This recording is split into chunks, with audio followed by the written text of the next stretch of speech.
Hello लोगोफोर आं नोंथांमोननो दिनै मोनसे गोदान भिडिअ लानानै फैदों नोंथांमोना भिडिअनि टाइटेल एबा थाम्बनेलाव नायनानै मिथिखाबाय जानो हागौ आं दिनै नोंथांमोननो मोनसे गेमनि सोमोन्दै खोन्थागोन आरो बे गेमाव आं नोंथांमोननो गिभावे माने फ्रि नोंथांमोना बे गिभावेआव पार्टिसिपेट खालामनो हागोन बे पार्टिसिपेटआव जाय देरहायो आं बेनो जिअ'आनो जा भडायानो जा एबा एयारटेलानो जा एबा आइडियानो जा जाय देरहायो बेनो 199 नि फ्रि रिचार्ज सोना हरगोन बेखौ बोरै पार्टिसिपेट खालामनांगौ नोंथांमोना भिडिअखौ जोबजासे नाय आरो नोंथांमोना बे गेमाव गेलेनानै गोबां रां खामायनो हागोन आं बेयाव गोबां पेटिएम केस बेंक एकाउन्टाव ट्रेन्सफार खालामनानै लाबाय नोंथांमोनाबो बे गेमखौ गेलेनानै पेटिएम एकाउन्ट एबा बेंक एकाउन्टाव ट्रेन्सफार खालामनानै ला बेयाव बोरैहाय जয়েन जानांगौ आरो बेखौ बोरै गेलेनांगौ आं दिनै नोंथांमोननो भिडिअनि गेजेरजों फारि फारि खोन्थागोन आरो लोगोसे नोंथांमोना बेयाव बे भिडिअआव नोंथांमोननो गिभावे हिसाबै 199 नि रिचार्ज होनाय जागोन नोंथांमोना पार्टिसिपेट खालामगोन होननानै आसा थाबाय जुदि नोंथांमोना भिडिअखौ ल' क्वालिटि नुदोंबा नोंथांमोना नोंथांमोननि नायनायाव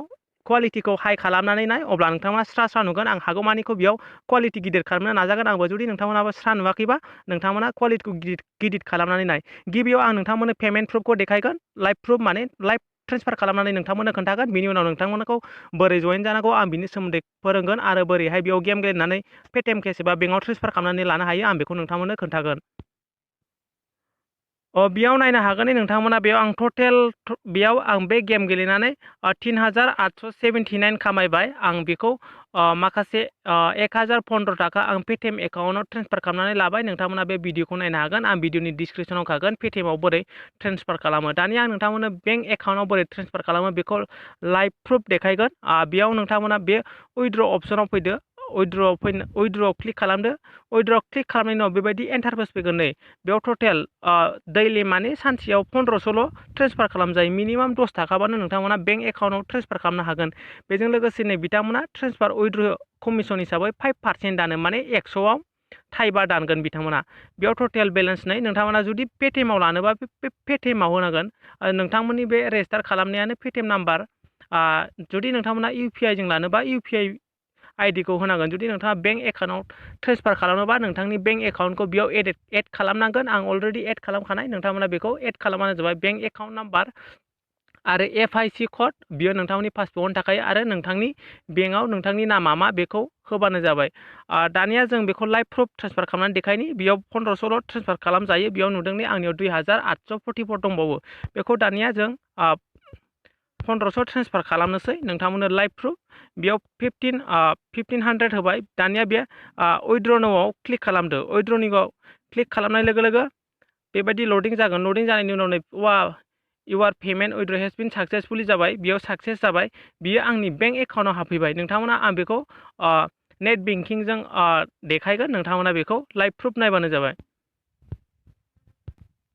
उइथड्र खालामनायनि उनाव नोंथांमोना बेयाव नुगोन दा आंनि टटेल बेलेन्सआ 1344 दंबावो आं बेखौ दा ट्रेन्सफार खालामनो हाला सानसेयाव खनसेल' ट्रेन्सफार खालामनो हायो गाबोनहायसो नै दा 1:36आव ट्रेन्सफार खालामदों गाबोन 1:36आवसो बियो ट्रेन्सफार खालामजासिगोन दानिया जों बेखौ एकाउन्टाव हाबफैगोन ना हाबैयाखै नेट बेंकिंजों आं नोंथांमोननो खोन्थानि नोंथांमोननिसिम आं सरि बियो आं बेखौ बेंक एकाउन्टावसो ट्रेन्सफार खालामदों बायदि मोनदोंमोन आं बेंक एकाउन्टावसो ट्रेन्सफार खालामनो सानदोंमोन नाथाय आं बेंक ट्रेन्सफाराव सेलेक्ट खालामफ्राङासै दा बेखौ आं पेटिएमआवसो हरफ्रांबाय बेयाव नोंथांमोना बोख्लायनानै नायबा नुगोन नै बेयाव नुदों नोंथांमोना पेटिएमनि एसएमएस फैनाय 1425 थाखा आंनि बेंक एकाउन्टाव हाबफैबाय आं बेंक एकाउन्टावसो ट्रेन्सफार खालामदोंमोन नाथाय बायसान्स गोरोन्थियाव बियो पेटिएम एकाउन्टावसो थांबाय आं पेटिएम एकाउन्टावसो होफ्रांबाय दानिया जों बेखौ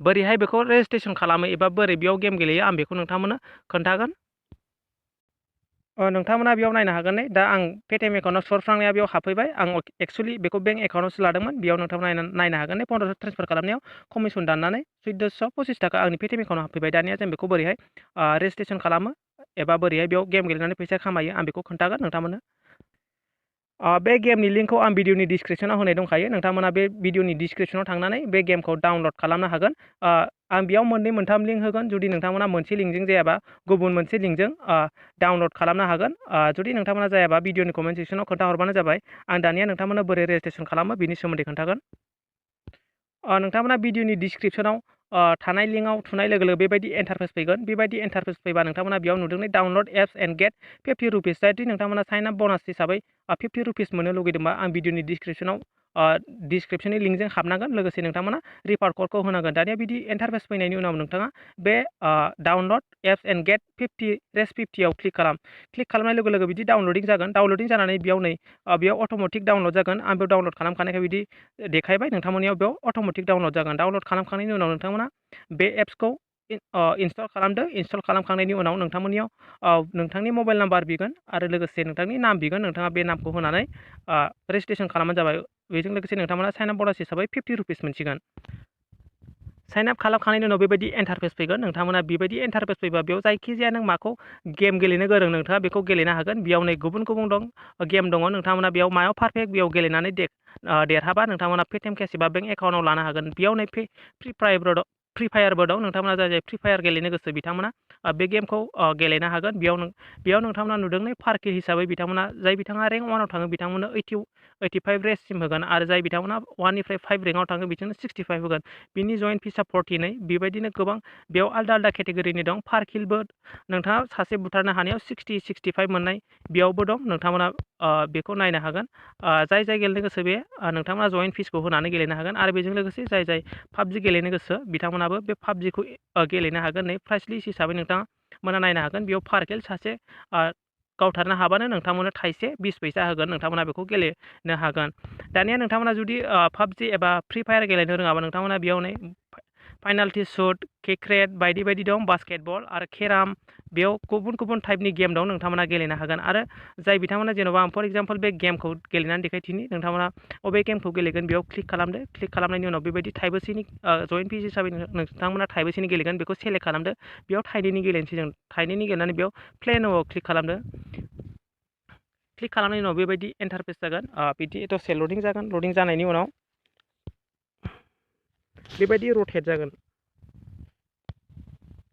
सरि आं दसे पस्ट खालामथ'नि। बेबायदि जागोन नै।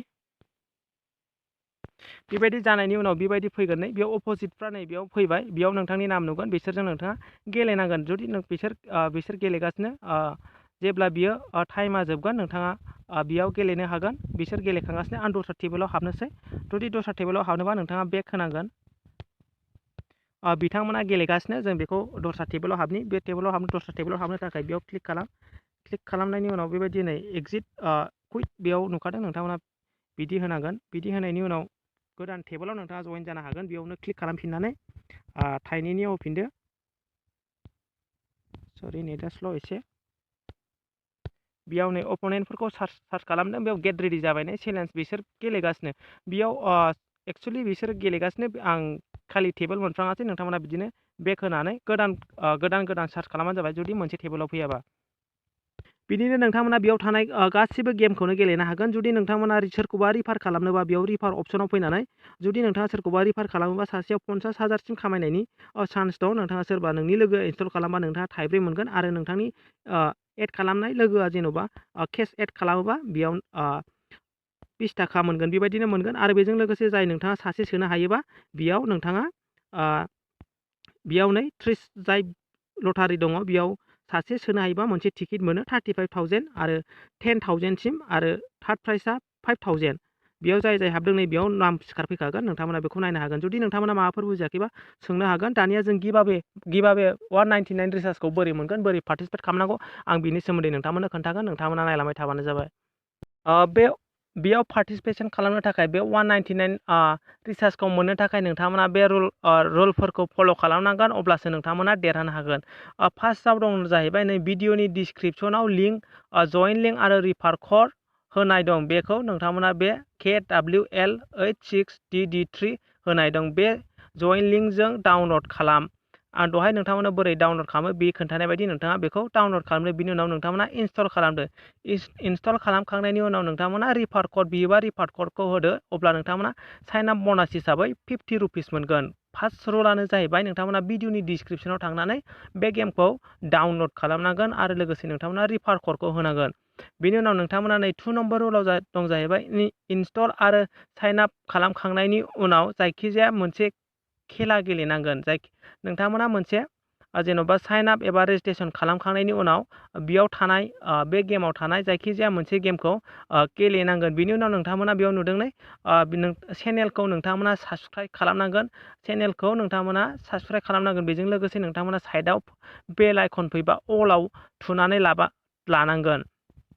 आरो बेनि उनाव नोंथांमोना बेयाव 150 लाइक्स खालामनांगोन। बे गेमाव नोंथांमोनहा बे भिडिअखौ नोंथांमोना 150 लाइक खालामनांगोन। बेजों लोगोसे नोंथाङा जाय बेयाव पार्टिसिपेट खालामनो गोसो बिथाङा बे 150 लाइक्स माने गासिबो 150 जेब्ला लाइक जागोन अब्लानो बिनि एनाउन्स होगोन, माने बिनि रिजाल्टखौ नोंथांमोननि सिगाङाव लाइभ प्रुफ देखायगोन एबा इउटिउब रेन्डम पिकारजों बेखौ सेलेक्ट खालामनाय जागोन। बेजों लोगोसे नोंथांमोना 150 लाइक आरो जाय बिथांमोना बेयाव पार्टिसिपेट खालामनो गोसो नोंथांमोना बे भिडिअखौ जायखिजाया मोनथाम ग्रुपआव शेयार खालामनांगोन। फेसबुक नङाबा वाट्सएप नोंथांनि ग्रुपआव जायखिजाया नोंथाङा शेयार खालामनांगोन। बेजों लोगोसे नोंथाङा कमेन्ट खालामनांगोन। भिडिअनि कमेन्ट सेक्सनाव थांनानै नोंथाङा कमेन्ट खालामनांगोन। नाथाय नोंथांमोना मोननै मोनथाम खालामनो मोननाय नङा, मोनसेल' कमेन्ट खालामनांगोन। बेजों लोगोसे कमेन्ट जोबनायाव हेश होनानै नोंथांमोना एडभान्स बड'लेण्ड लिरनांगोन। माने नोंथांमोना कमेन्ट जायखिजाया कमेन्ट खालामनायनि उनाव नोंथांमोना एडभान्स बड'लेण्ड हेश होनानै एडभान्स बड'लेण्ड होनांगोन। लोगोसे गेमाव कमेन्ट खालामनाय माने नोंथाङा गेमाव जा नाम लादों, नोंथाङा बे रेजिस्ट्रेसन खालामनायाव मा नाम लादों बेखौबो नोंथाङा होफानांगोन। बेयाव नोंथांमोना नुखादों जेन'बा नोंथां बे गेमाव मा नाम लादों नोंथाङा बेखौ कमेन्टआव होफानांगोन। बेयाव एग्जाम्पलाव नुदों नोंथांमोना जेन'बा कमेन्टखौ नोंसोरो नाइस भिडिअ होबाय। नाइस भिडिअ होनायनि उनाव नोंथाङा नोंथांनि नामखौ मा लादों बे गेमाव नोंथाङा बेखौ होफानांगोन। आरो बेजों लोगोसे नोंथाङा जोबनायाव हेश एडभान्स बड'लेण्ड स्पेस गैयालासिनो एडभान्स बड'लेण्ड होनांगोन। अब्लासो नोंथांमोना बे गेमाव पार्टिसिपेट हिसाबै नोंथांमोनखौ लानाय जागोन। आरो नोंथांमोना जुदि सोरबा बे लिंकजों हाबदोंबाबो नोंथाङा बे भिडिअखौ लाइक होआखैबा एबा चेनेलखौ साबस्क्राइब खालामाखैबा आरो नोंथांमोना बेबायदि कमेन्ट होआखैबा बेखौ नोंथांमोना देरहानो हानाय नङा। नोंथांमोना देरहाबायबाबो नोंथाङा जेन'बा कमेन्टल' होदोंबा भिडिअखौ लाइक खालामाखैबा आरो चेनेलखौ साबस्क्राइब खालामाखैबा नोंथाङा बेखौ 199 नि रिसार्ज फ्रिखौ मोननाय नङा।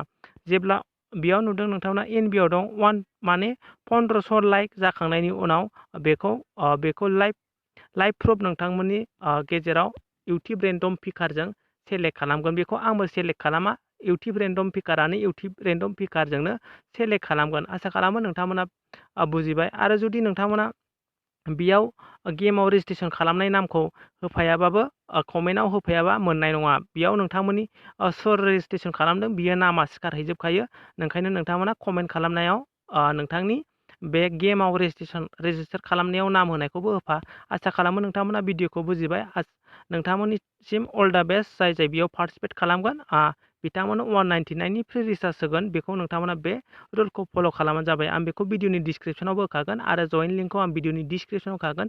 भिडिअनि डिसक्रिपसनाव थानाय लिंकजोंसो नोंथांमोना जइन खालामनांगोन। बेयाव आं रुलफोरखौ होखाबाय। आं भिडिअनि डिसक्रिपसनाव मोननै मोनथाम जइन लिंक होगोन। जुदि नोंथांमोना मोनसेजों जायाबा गुबुन मोनसेजों हाबबानो जाबाय। Thank you. दिनैनि भिडिअ एसेनोसै।